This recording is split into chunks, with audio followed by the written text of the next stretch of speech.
Ahmed Zaki's here from BBC Arabic. It's hard for us to prove one way or the other, isn't it?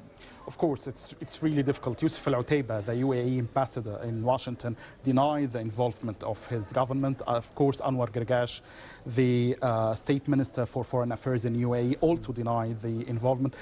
We need to know that this was the trigger for the crisis, but we are beyond like going back to the trigger and finding if the UAE hacked the Qatar's state news agency or not, because now UAE is asking for an international monitoring for Qatar's policies.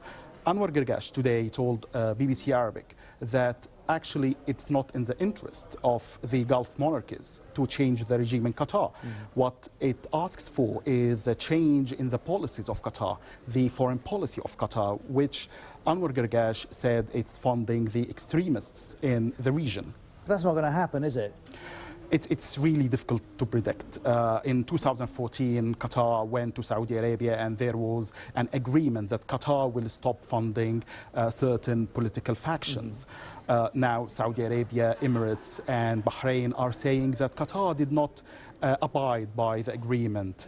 The problem is now that Qatar has a foreign policy which for the Emir and for the regime in Qatar to change this policy will be extreme hit for them. So it's really difficult for them to say that we will not be backing certain political factions in the region. On the other hand, the Saudi and Emirates blockade on Qatar is really harming the interests of the state of Qatar. Can I just ask you one question about the alleged hack? When those statements came out at the time, did BBC Arabic, did other regional media think this is a little bit strange, or did it feel within the realms of the possible? In BBC Arabic, this was really a big, it's really strange. I've lived in Qatar for 15 years. I have friends in Qatar who works in the state media. I asked them, I phoned them on the night of the 24th of May when Sky News Arabia and Al Arabiya channel, one channel funded by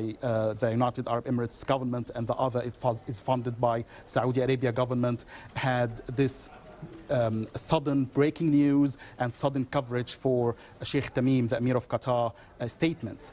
And when I asked my Qatari friends who are working, they said we have been hacked. And they said that from the first moments of the crisis, but the Saudi and Emirati channels did not even carry the denial of the Qatari government, and then the crisis began to roll up until this stage.